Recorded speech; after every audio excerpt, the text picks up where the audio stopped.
but I instantly knew. I was like, I want to dance, I want to take ballet. So that was my first.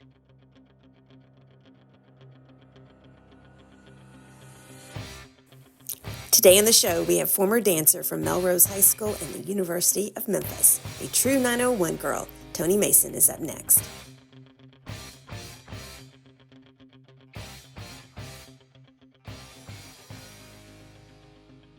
Hey everyone, and welcome back to the Fifth Quarter Podcast. I'm your host, Sandy Adams, and this is where we dive deep with retired athletes and their stories of perseverance, resilience, career pivots, and finding the passion they crave.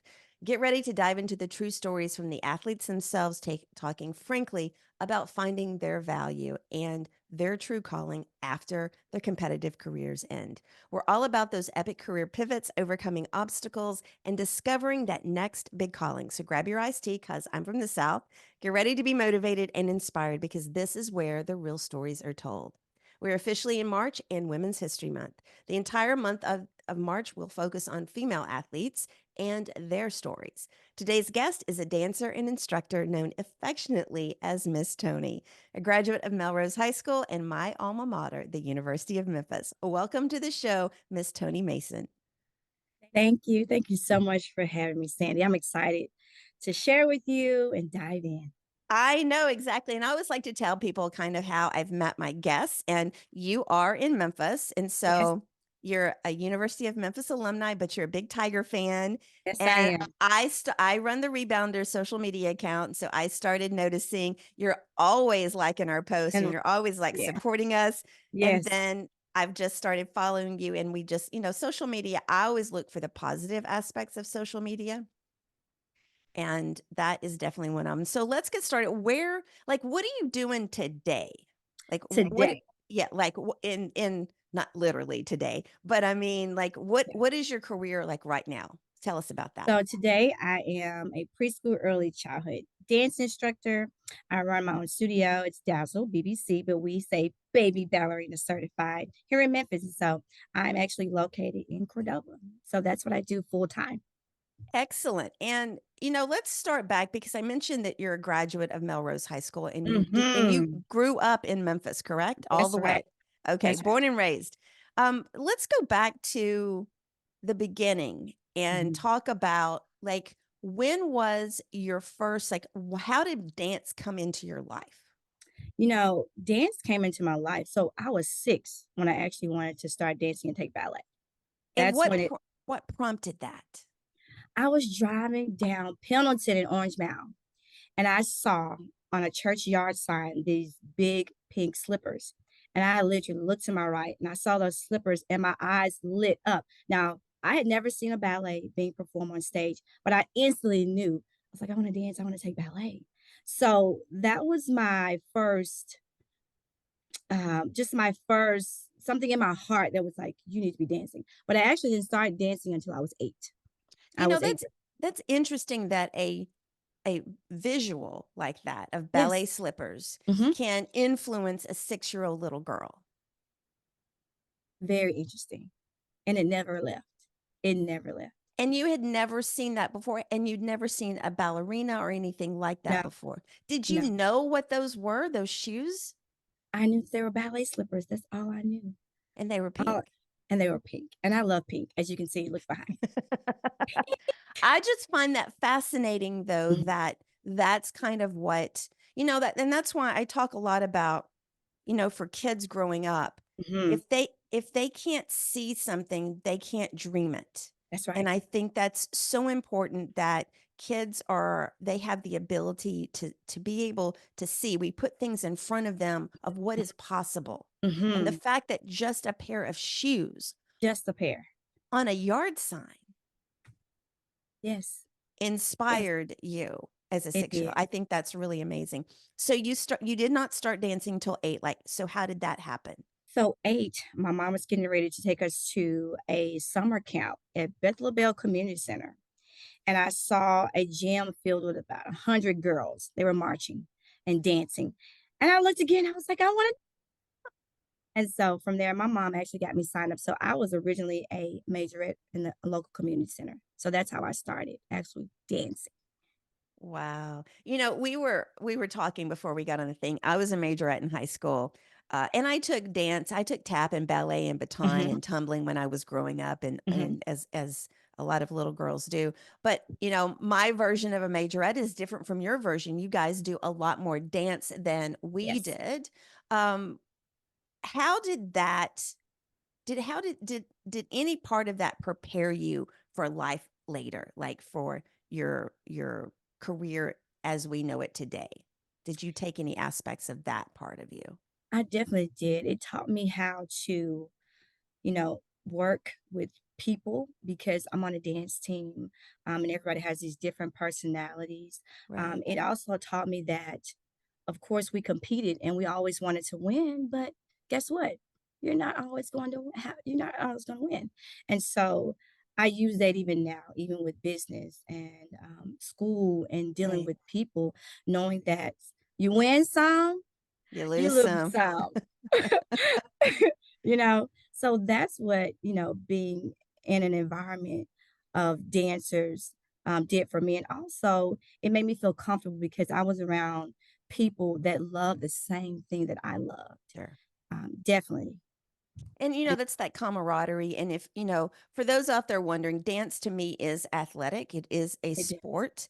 And I find that especially in team group settings. Yes, Hmm. there can be a lot of competition, but I Definitely. also find that no matter what it is, whether it's a true contact sport and like football or even basketball or soccer Hmm. or dance or gymnastics, there is that team unity.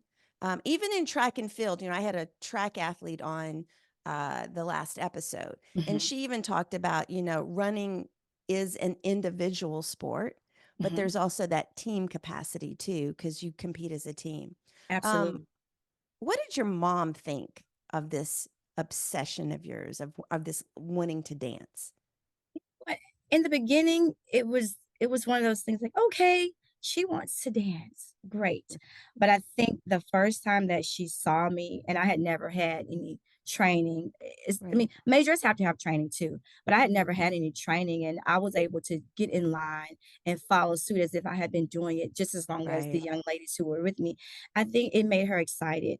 It made her dream, it made her see that I was the child that if I wanted to do something, especially with dance, I was going to do it, or I was going to wear her to death and say, "Mommy, please, please, please, please," and get on her nerves. But I think it inspired her, and today it inspires her to see how far I've come. You Does know, she dance at all? not at all. Does she have any rhythm? She can do a two step. So Hey, she can do a little She can do a little two step, but she was not a dancer. She was very reserved and way more quiet than I was. But I started off that way. I didn't speak at all to people until I started dancing. Until I started dancing. I listened to an interview with Beyonce one time, and I think when she came out with that album about, I can't Sasha Fierce. I think Hmm. that's it. Hmm. You know, and I think for a lot of performers, I think that you kind of have to make up this other identity. You You do. know, even now, like when I'm going to do a video or I'm going to do a live uh, stream or something like that, I become like this other person, and it's performance time. Yeah, yeah, And I yeah. I think that it allows you to be somebody else and Hmm. have those characteristics while still protecting that other aspect of you that's a little bit Absolutely. more private. Um, Absolutely. so tell me about going to school at Melrose. Like, when we started this Melrose. podcast, I was like almost every guest was like an alumni of Melrose High School, and I'm like, Really? yes, I'm like, this is going to Wow. be like the Melrose High School That's alumni right. podcast. That's right. That's Seriously, right. everybody was. It was so crazy. That's something, but, going to Melrose, I love. By the way, I didn't tell you this, but I'm a true 901 girl, so that's my birthday. My birthday is September 1st, by the way. Oh my God. So I'm originally the 901 girl. You are. You Look, are yeah, indeed. yeah, so going to Melrose, I loved it. I actually prepared for Melrose while I was in 8th grade.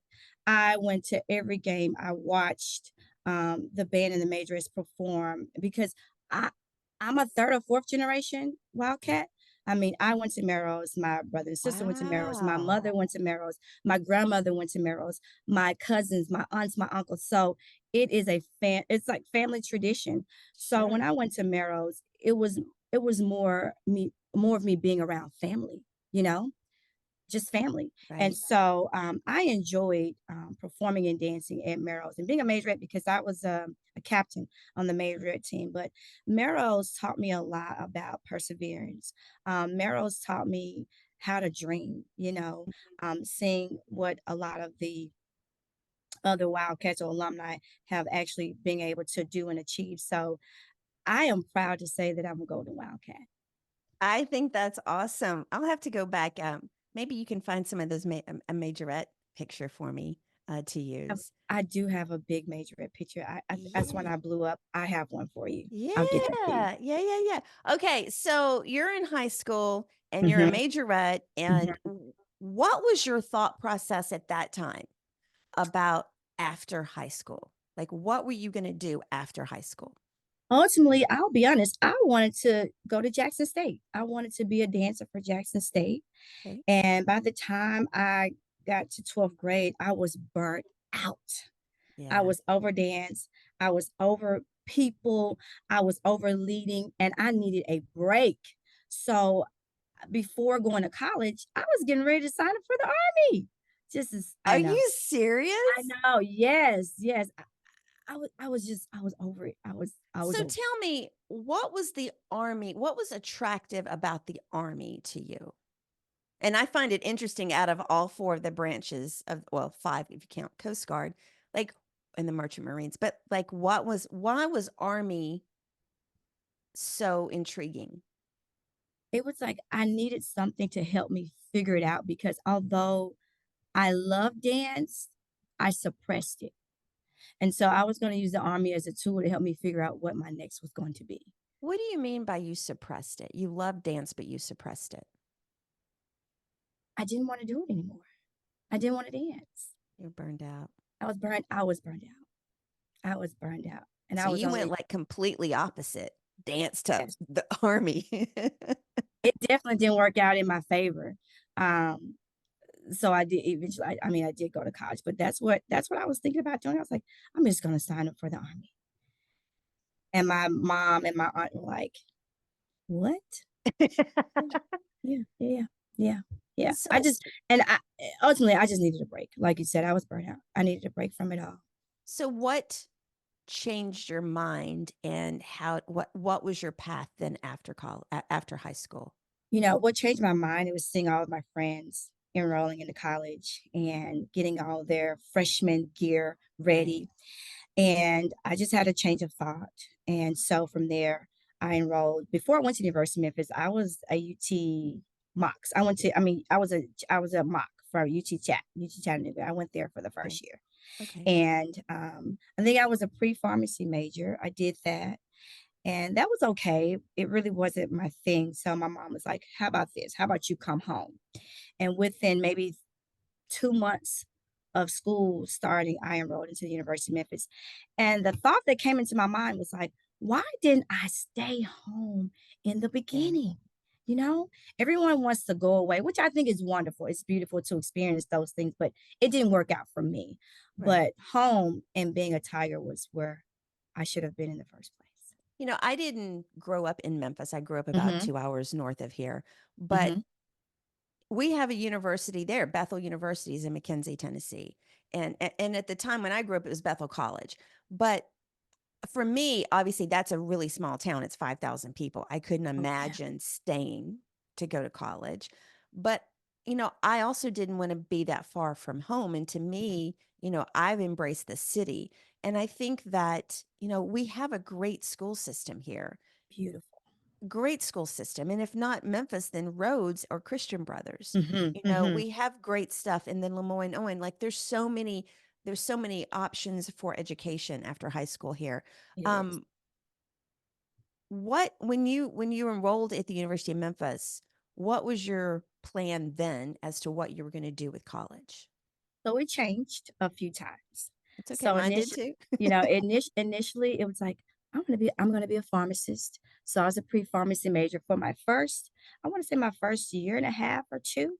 And Right. once I got into lab, I was over it again. Yes. And although I still wanted to dance, I never looked at dance as a career or something that I could do full time. It was always Why not? wasn't exposed to it. Okay. It wasn't a part of my environment, so I didn't see it. Again, we Right. go back to visually, what do I see? Exactly. I Exactly. didn't see that. And so when you go to college, you hear these stories about you're going to major in something that's going to make you a lot of money or at least make you comfortable to be able to take care of Right. yourself and a family. And so pharmacy was that for me. And I began to be very unhappy with that. I began to be very unhappy with the results of what I was getting um, from taking the classes. And so I had to think fast. And I remember talking to one of my classmates about his major because at that time I was taking a lot of general elective courses. And I asked him, I was like, "What's your major?" He was like, "Well, I'm majoring in management information systems." And I was like, "What is that?" And so he got to explaining to me what information systems was, how much money you can make, and all these things. And from there, I changed my major to MIS. Well, MIS is not as easy as No, it's it's just as not. difficult. It's just as difficult as pharmacy. But by the time I changed my major to MIS, I knew that I had to push forward and just get the degree. But I'll Right. tell you this, what happened in the midst of me almost completing that degree, I went back to University College. I said, "Hey, this is not my thing. I don't want to major in this. I want to dance." And so I won't say the name of my advisor, Okay. but she really discouraged me, and she said, Tony, if you want to be dancing, you need to be in California or New York." And at that time, the University of Memphis, they had a BFA program in dance. Hmm. I didn't know anything about it, but I looked to her for guidance. And when she said that, it put a damper on my spirit. And so I pushed through with business and management information systems. And believe it or not, it allowed me to develop in a space of business that I wouldn't regret having at Right. this point now. But Right. at that moment, I wanted to again, I just wanted to dance. Yeah. And so And I completed that around, I think I graduated with my MS degree in 2009. It took a little longer because I had a lot going on. I was full time, part time, right. but dance was still, this, it was tugging at Right. my heart. Yeah. I want to, pause there for just a second because, Mhm. um, I talk a lot about how don't let people tell you no that don't have the power to tell you yes. But the other thing I like to talk about is a lot of times people will give us their opinion or give us what all based on what they know. Right. But also, it also comes from a basis of fear from themselves, Mhm. and that's why I encourage anybody out there. It's not that that was a right or wrong answer, but Right. I think and hindsight's always 2020, right? Or 2020, Absolutely. whatever. Right. But I think that ex- exposing you and giving you all the information. I Mhm. can look at that and say, okay, if we have this business degree versus a dance degree, yes, it's probably going to be easier to get a job and make money. Absolutely. But if you'd been doing this your whole life, it's not impossible. Mm. Yeah. That's And it. if you want something bad enough, it's not impossible. But giving you all the information, it's not like you were 10 years old Right. and it's her job to guide you. Mhm. And I hope I don't get a lot of heat for all this, but that is my Yeah. opinion. It is my opinion, and that's something that I try to do is that, here are your options. Here is what I know based on my experience and what Mhm. I have seen. But I also get that a lot of times, especially women, Mhm. will give you their opinion from a basis of their own fear that they don't necessarily know of, or Mhm. that it's something they would never do, and they don't want you to do it because you may get hurt. Right. Right. But it's not always the best advice. And Yeah. so, Yeah. anybody out there, I think you should always get multiple opinions Mhm. from different types of people. And I actually gave that information in a coaching call a few weeks ago. This young lady, she was a young Black lady, as a senior in college, and Hmm. we were talking about a project she was working on, and her teacher's thoughts on that. Hmm. And what I told her is, one, he's never going to understand your perspective, That's but right. two, you should always get different types of people's input. That's right. And I realize that's not always the easiest thing to do, and it's not always possible, but always keep that in mind. So you went on and got your degree. I did. What did you do with it after that? So many things. So I started off in an internship in IT, which was beautiful. Right. Um, I did a lot. I was in security, the security department, and I went from there and I worked on a project. I was doing a lot of project based work. Right. I was on a project with Hilton. I did that project really majority of my adult life, working back and forth with Hilton on a project. But in IT, when you do project work, you have to understand that there's a start and there's a finish, and that project will end, and it may end for you in the middle of the project depending on the need, right? And That's I right. was a That's right. contractor, That's so right. that was my lifestyle for years, and I got to a point to where, of course, dance will always come back. I said to myself, if I lose another contract, I will be enrolled back at the University of Memphis, majoring in dance. And the thought of that was one thing. And within months, it happened just like that. Just Oh, like that. So I was preparing myself mentally before it actually happened. But yeah, that's where I was, for a few years working in IT, and of course, I met wonderful people. I loved the work because it's repetitive, right. but I needed more. I Sure. needed more for me because I felt like the creative side Yes. was not flourishing in the way that it could, Right. and so No, I I did. get that. I get Yeah, that. yeah, it didn't. I just felt like someone was doing this to me. As I'm no, no, no. And I'm like, no, I have it. I have all this energy. I have all this love to give. I have people to see. Yeah. And that's Yeah. what being an being an artist and a creative Hmm. does for me, you know? No, I get that. I worked in the trucking industry, the intermodal trucking industry, for 12 years, and did accounting and handled all the over the road repairs for all the 18 wheelers. Like, that's what I did.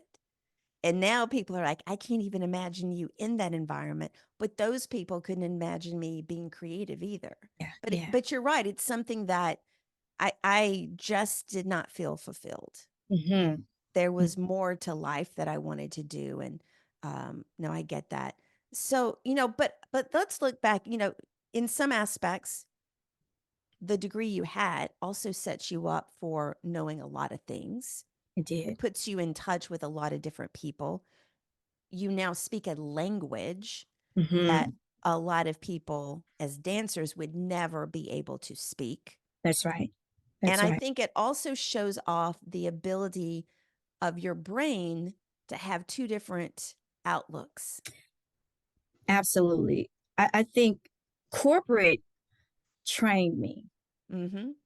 for operating a studio That's right. that I didn't imagine that I will be doing now. I really didn't think this far along because in the beginning it was more of a hobby because I was working at the same time, you know? So it definitely prepared me. And so now looking back at the business degree and the dance degree, and even going back to school and getting the certification in project management. Oh, I am using it all. You It are. all. You are. Absolutely. There was something that you said, and I've lost my train of thought, but um, I don't know what it is. It'll come back to me. Yeah. Uh, so yes, all of it is. Oh, I know what I was going to say. So many entrepreneurs out there Hmm. get started, and that's the biggest hang up is they don't know how to run a business. Yes. And that really hurts people, and especially for creatives that don't Hmm. have any of that business background at all. They tend to not be able to make any money at that. I know what it was. You had said it was a hobby because you still Hmm. were working. Were I you was working. making money at that hobby? I was. It was not a hobby then. Ah, correct me. I was making money. I definitely That's was. right. You were making money. That is, you can call it a side hustle. You can call it Well, your second job. But yes, honey, if you were making money, that is I was not a making. hobby. I was definitely making money. Okay, so you've got this love of dance, Hmm. and I'm going to get to that second. But let's talk about, you went back to school and got your degree in dance. So you now have 2 degrees from University of Memphis. Yes. Okay, so you went back and got your degree in dance. Hmm. What was that like going back as an older student? Because I think I looked and you were like 25, 26 years old. I was 25. So it was, you know, at first it was intimidating. I'll be honest because on my first day of class, I'm in a classroom filled with 17, Yeah. 18, Yeah. 19-year-old kids who became my best of friends even now. So at first it was intimidating because I had to find, even though I was among dancers, how I fit, Sure. how I belonged. And it took some time. It took a it's yeah, it took some time for me to become who I needed to become in the dance space because I felt like because I didn't have the training, I hadn't been dancing since I was 3 from a formal training perspective, like most of Right. my college mates had, that I wasn't as good enough, you know? Right. So that was a process for me mentally as well, but physically, Yeah. certainly hang. Let's talk about that mental aspect though, because you know, Mm, I hear and I suffer the same thing too. I don't have any formal training in photography, and for years I just kept saying I'm I'm being a photographer mhm. instead of saying I am a Uh, photographer. yeah. You know, even though, and I had, you know, one person one time, he's a professional photographer, and he's like, Sandy, do you get paid for what you do? And I was like, yes. And he goes, you're a professional photographer, Yeah. you Yeah. know? So, but let's go back to that mindset because I think that, you know, I hear people, especially women, if we're going back to women, Mhm. have that thing too. If they don't have this title or this certificate or this degree, they don't necessarily think that they are as good as everybody else. Yes. Yes. But Um, I've seen a lot of people who have degrees that should not be doing what they're doing. that's a word. Mhm. Yeah. Yeah. Yeah. I think as women, we don't feel like worthy. You're right. We don't feel worthy, and We seek that validation from whatever it is, people, that's it. degrees, piece of paper, whatever That's it. that is. That's it. That's it. And we have to just come to a place that we have to come to a place where we think more highly of ourselves than we do. Mhm. And also finding a community of women that you can relate to because Sure. sometimes we need other women to lift us up as well. That's And being exactly right. alone and being by yourself because at that time I was by myself. You know, Mhm. I was that only student that was 8, 9 years older than the rest. Right. But I found comfort eventually in my professors, in my dance professors, because they too had kind of like the same track. My professors, they were both deans in the dean of the department and Yes. associate dean more in Mhm. Mohali, but they found dance in their old years. They went back to school for dance, getting Interesting. graduate degrees at age of 40, not having had a bachelor's in dance. So that gave me so much comfort in knowing that if they can do it, You can you do can it. certainly do it. That's right. Absolutely. What was your intention with that degree in dance? Was it just to give yourself that validation of I've been trained as a dancer? Or was it, did you want to go on and try to work as a dancer? Like what was your mindset going through college for that Great. second degree? You know, that's the great one. Initially, Sandy, it was validation. I Validation. needed the validation that, first of all, I can do this, um, and I can do it at this age. Right. And then after that, because of the dance studio, because I was already teaching in the on the mobile preschool site where I was going on Right. site. So I needed that to make me feel again worthy of the job, and that I could be someone to show up in your preschool and teach because hey, I have a degree in dance. It's just to give you a Right. little Mhm. and eventually, being in the program for maybe a year or two, we would do residencies. And so now I'm looking at professional dancers coming into the dance space, giving us what it's like to be a full time dancer. Right. And so that was in my mind for a while. Some of the dancers from, I think, David Dorfman, they asked me, they said, Tony, you have a gift. And, do you see yourself being with a performance company? And I was like, no. At that time, I was married, so I had a whole nother life where I couldn't just up and Right. leave the city Right. and perform and be this full-time dancer because I had another human to think about. That's right.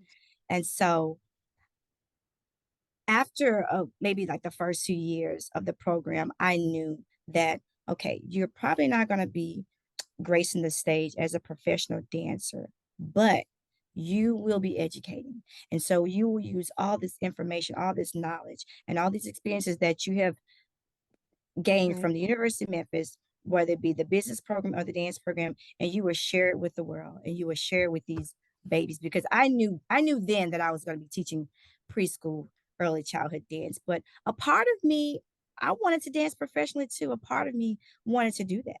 But I knew that the calling, and I'm not saying professional dancers, their Right. calling is not great, but the calling for me to educate was greater. It was greater. Sure. Sure. Yeah. And I listened to some of the, we've had some football and basketball players on here, more basketball, but, some of them have said how much they love to coach. Hmm. How they just, to them, it's like another type of thrill that their career did not give them, Hmm. giving back to the community. Why early childhood? Was it because you'd found ballet at such a young age? I'll tell you this, Sandy. So the first time I put on my first pair of slippers, I was 23. And I took my Ballet first slippers. ballet slippers. That's Yes, okay. I did not put on my first pair of slippers, although I danced as a majorette until I was 23. And when I put on my first pair of slippers, guess what? I was in a classroom filled with 5 and 6 year olds. That was a setup. And so I began to learn them and love them. And that was just the age group that I had been given a gift for. Mhm. Because I wondered, in the beginning, what would I teach? Would I teach, like normal studios, they do 2 to 18 or even adult. Right. But, I'm very spiritual, and the Holy Spirit said, this is it. This is your gift. Preschool early childhood is what I have created for you. And although sometimes it was more difficult than others, especially building the business, I followed that. And now I'm looking back 14, 15, 16 years later, and I'm still doing that. And I wouldn't change it for anything in the world, anything. But it's because of my experience of when I put on my first pair of slippers. Right. My first class was with babies. But Yeah. I look at it, and to me, that's where they first fall in love with it.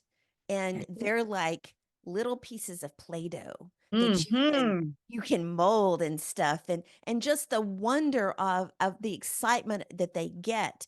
And I don't even like kids. Like, I could never teach kids. I don't have the patience. Okay. But I understand that. Like, I even get excited when, somebody, whatever, I'm trying to teach something, they're like, get it. And I'm like, oh my God, yes. It's just that thrill, but it's such a great age, and Mm-hmm. they're so funny. They're Like, they funny. are so funny. Very funny. With this age group, everything is a big deal. Mm-hmm. The things that we take for granted as adults, they do not. That's right. And so with me teaching this age group, I try to always look through life through a child's eye. And my worries compared to how they look at life is totally different. It is. And what I love about teaching preschool early childhood dance is that I am giving a first time experience.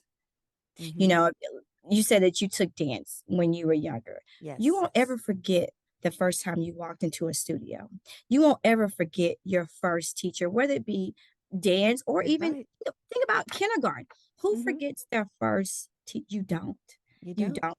And one of my parents said this a few years, some years ago. He said, "What you are doing here, you're creating memories that will last a lifetime." And I always go back to that. I'm always going back to that, even on the hard days. Right. So it's worth every, how can I say this? Or what words do I want to say? Where I am now and teaching preschool dance, it's worth every trial or every heartache or headache that I have had Right. along the way. It's worth it. It's What worth it. what is a hard day? You mentioned on the hard day. So what would be, I'm sure people are out there um wondering, what would a hard day be for you? You know, a hard day is, let's talk about enrollment numbers. Right. In business and as an entrepreneur, you're always numbers, driven by numbers. And a hard day for me, let's say I'm starting enrollment and I'm in a few months in enrollment and I haven't reached my numbers. That's a hard day. But at the end of the day, you know, I may be driven by numbers that day, but guess what? By evening, I have to Right. teach. Right. And so once I go into the studio and I'm teaching, what I've been driven by that day with numbers and not reaching those numbers and not getting what I need to get for a studio, Mm-hmm. uh, if you will, it takes my mind away from really what's important. Yeah, You know, it what's does. important is doing what you're called to do, even if you're not making what you want to make at that moment. Right. So those are the hard days. Or let's say I'm not feeling my best. Um, if I'm not feeling my best, I still have to go into the studio that day Yes. and I have to show up That's for right. my baby. I call them my babies. I have to show up for my babies. So the hard days are really just dealing with life, right? Yeah. Dealing with life. And although I'm dealing with life, I still have a job to do to show up for these babies. And I leave life at the door. I used to always tell my teachers when they come into the studio, whatever it is that you're dealing with, you leave it at that door where it says Dazzle Baby Ballerina Certified, because these babies, they don't, they shouldn't have, how do I want to say this? I'm looking for the words. That's okay. They shouldn't have to deal with No, everyone yeah, real life or yeah, people yeah. or adult problems. So our problems don't belong to them. That's right. That's right. And so we want them to experience life as full as they can as children, because we know one day they will have to experience these life circumstances and have happenings as we have. So that's kind of like my motto that I live by Right. every day and I get through it. You know, as adults, we have to, there are days I don't have, like, I don't even want to get on the energy to like go and talk to anybody. I just want to sit and do my work and not have to get out of bed, get my Right. laptop, coffee, whatever. Um, but life is hard, and I think um, it's a beautiful thing when you can separate that from what you need to do. And Hmm. I think the people that succeed the best are those that have that ability to compartmentalize almost and separate, leave those problems at the door. Hmm. Um, in college, when you were getting your dance degree, what were the, obviously I'm guessing ballet was your top choice as to a dance. What were like the next two in line that you loved doing? Although I teach ballet, I'm a modern dancer at heart. Oh, I am a modern dancer. So modern, contemporary, and jazz for me was my thing. interesting. And so, yeah, you have to see it. I have to get you some video. Yeah. I have to really find you some videos, but I love modern dance. And so with the program, I had to take everything. I had to take ballet, I had to take modern, I had to take contemporary, I had to take intro to dance, I had to take intro to teaching, I had to take intro to, I think, a teaching for little learners like what I'm Right. doing now. I had to take is it coding? we took a coding class for kind of like a coding class for dance. I had to take that. So with that program, at that time, because it was through University College, it was dance under the community settings. And so you could either do dance for the community or you could do dance in the education where I would be teaching in the school system. And I knew I didn't want to teach in the school Right. system because I had my own. So they had 2 Dance. tracks. You They could had two do tracks. Hmm. okay, okay, that's interesting. And Hmm. now do they have multiple tracks, or is the degree now at the university different? So now the BFA program is back. So they have the BFA program in dance. I think you still can do dance for the community Right. settings or the education track, but they brought the BFA program back. And so with the BFA program, you have to audition to get into the program. And lucky me, I didn't have to do any of that. I didn't. Okay, so let's go back to your side hobby that you called it, but your Yeah. side hustle, your little business that you were doing Hmm. before you started that degree. And how was that different from what you did when you got out of and you got your degree, dance degree? Absolutely. So in the beginning, I was home based, sole Okay. proprietor, and I would go on site to teach preschool. I'll tell you, for me, it was easier Sure. because I didn't have to show up as much. They see Yeah. Miss Tony for 45 minutes. I go on site, I teach, I leave, and I It's go to the done. next. Oh, I'm Right. done.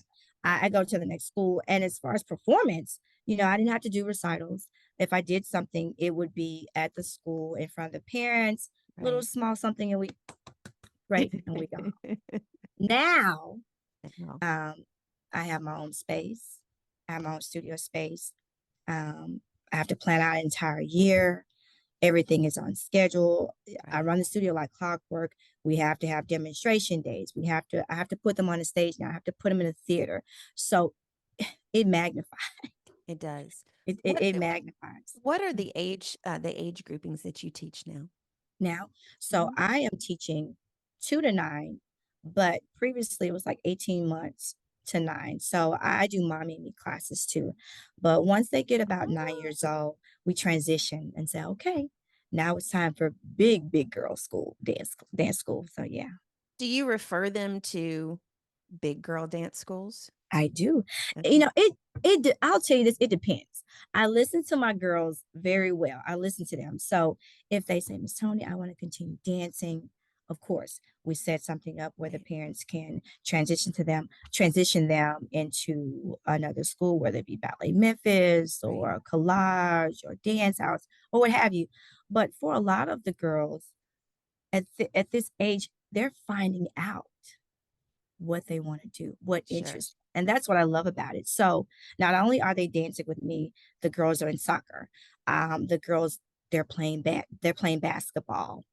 They're taking music lessons. They're playing tennis. Right. So what I love about this age is that my students, they're well rounded. So they're doing a lot of things. But if they show interest in wanting to continue to dance, I make sure that I am a part of that process.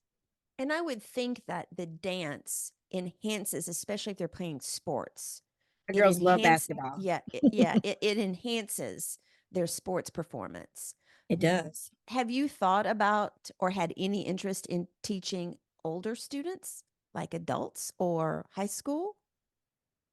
As a matter of fact, I have. I've done a few classes with the older adults and with high school. And I tell people this, if you need me to teach on a high school level or collegiate level, I'm there. It's just Right. not what kind of Right. like I advertise, but Right. I have. I've done virtual classes for adults. I've done in-person classes for adults, and I've even had a couple of high schools to reach out about training for some of the high Okay. schools. Okay. So I'm open to it all. So let's talk about no, so let me give your company a shout out again. Give your business a shout out again. Oh, And yeah. I'm Miss Tony with Dazzle, baby ballerina certified. You can find me on Instagram at the dot Miss Tony, and you can find the studio on Instagram at Dazzle underscore baby ballerina certified. we'll have all of those links in the show notes so you'll be able to find it everywhere. Okay, so I want to go back to the setup of the business. So you come out of that dance degree, Mhm. and in your thoughts, so that's when obviously the business background kind of helps you, but what was in your mindset of how am I going to set this business up now to be a full-time job? You know, it took some time, because 2012 to 2014, I really be I had to be more serious about it, you know? Mhm. There was a time for me because more people were coming. People were Right. showing up, and the way I was doing business, it wasn't working for the number of people that were showing up. And so I had to adjust and make those changes. And from 2012 to 2014, I went into, I think I was in, the business name was different at the time. It was Dazzle Creative Dance and Movement. And I was Right. incorporated at that time. And I was teaching at a community life center at a church. So I did that for 5 years before I even went to my own space in the Hickory Ridge Mall. And Right. by the time I got to the Hickory Ridge Mall, maybe 3 years in, I changed it because Dazzle Creative Dance and Movement was just dance for everyone. I wanted to teach girls and boys. Right. But what I was seeing is that I was getting more of a response from, of course, The young the girls. young girls, parents Right. with girls. And so I was making this joke all the time. I would joke with the girls all the time. We would be in the studio and I was like, oh, she is baby ballerina certified. And the parents got a kick out of it. And that's how Dazzle BBC came about. And I went to LLC, but from 2019, I transitioned into my own space Right. in Cordova, and we've been there since. And then I kind of revamped, kind of Mhm. pivoted a little bit, and I changed it to Dazzle BBC and went into being an LLC. But the process of business for me, it has evolved over Mhm. time, and I didn't always have the right tools or the right resources or even the right software to operate. So I was learning as I went along. Although I had the business background really taught me how to deal with people. So Yes. I developed people skills from there and the project management skills. But actually running the business itself, it was one of those things where I learned as I go. Like learn as you go. And I think a lot of entrepreneurs do that. They just Mhm, learn as they mhm, go. And you mhm. know, and I think that even if you get even if you get somebody, because I've coached somebody about when they first started the business, and I know a lot of other people that, you know, read all these books and all these things, and you can't remember it all. And you can't ever be fully prepared. Correct, correct. You have to dive in. You do. You You just have have to to you have go to for it. dive in. Yeah, you really do. And you'll learn as you go. I mean, you'll make some mistakes, of Sure. course, but you will learn from those, and it will make you a better business person, whether it's male or female. It'll make you a better business person. Where do you see yourself in 5 years from now? It's a new question I'm throwing in. I've thrown a lot of because That's all right, we really planned this like last minute, but I love and it. I I do too. love it. I do too. I love But it. where do you see yourself in 5 years, career wise? Career wise, I'm in another space of pivoting too. So that was a Okay. great question. So I am moving from in studio. I want to be in studio, don't get me wrong, but I'm pivoting my business where I'm 90% virtual because I've been doing this primarily by myself for a very long time. I've had teachers they've come and gone. So now I'm Right. thinking strategically, what can I set up to give me leverage and to be in multiple spaces at Sure. one time, teaching the most amount of students as I can to get this experience of first time dance experience. That's it, first Right. time dance experience. And so, next 5 years, hopefully, Dazzle will be hopefully 90% virtual in the virtual space, whether if that's me teaching students that are homeschool, dance during the day, weekend classes, and teaching preschool Head Start programs where I'm actually teaching, but virtually at their schools where they're taking class in a group setting, but in a different space. So 5 years from now, I'm hoping to be, if not, 90 is kind of, let's say 70%, 70% virtual, but I really want to have a bigger impact in the virtual space. You know, that's an interesting thing because, you know, and did some of that come about as because of COVID? Because you, Yeah, Absolutely. yeah, yeah. The world kind of pivoted, obviously, and Hmm. changed. And I think for always try to look at the positives. Okay, I always look at the positives. Nobody ever video chatted really before COVID, and now it's like, let's do a Zoom call really quickly. You know, um, but for entrepreneurs, I also, because I have the same issue. It's like you trade your time for money and your one on one. Hmm. But those type of businesses, you have to look at how you can scale vertically. Like, Absolutely. how can you expand the number of people you can reach That's right. when you only have so many hours in the day? And That's that right. comes back to the virtual aspect of that. It does. And It it does. allows you to go beyond Memphis. I mean, like I worked for a nonprofit. I taught job search in Houston, and when COVID hit, we went virtual. I taught people in India. I think it's amazing. You know, it is. It is amazing at how many people you can reach. Yes. And I was able to move back to Tennessee Hmm. because I taught virtually.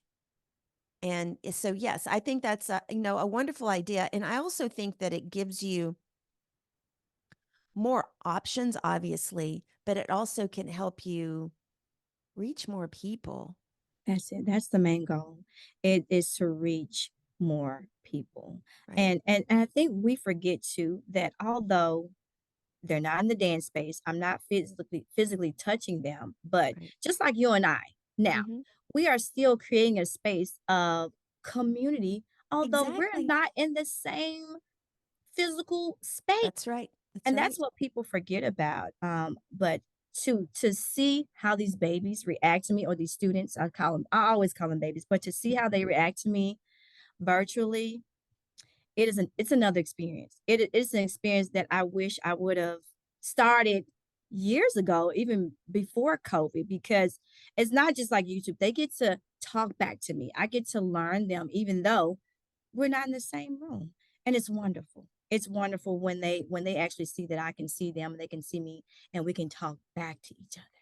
Yeah, And, that's the secret sauce. and you're teaching them also technology, like you're teaching Mhm, them how the world can work differently and do all kinds of things. mhm. Okay, so for those that have been following this podcast for a while, I usually just start off and talk about like, when did your fifth quarter start? But for Tony, it's interesting because it's like you've danced with your fifth quarter. I Like you've How like beautiful is that? I know, right? I just made that up off the top of my head.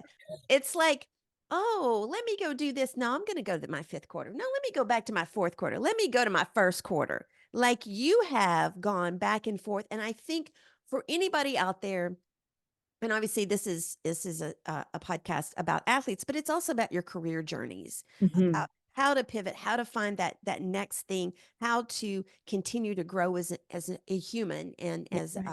and give value to others.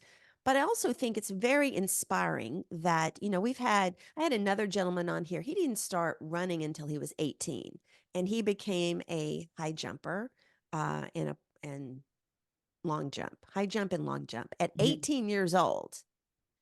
And, I think that it's very encouraging because what I have found from all of these interviews that I've had, the common thing is a lot of times people don't feel like they have any value anymore.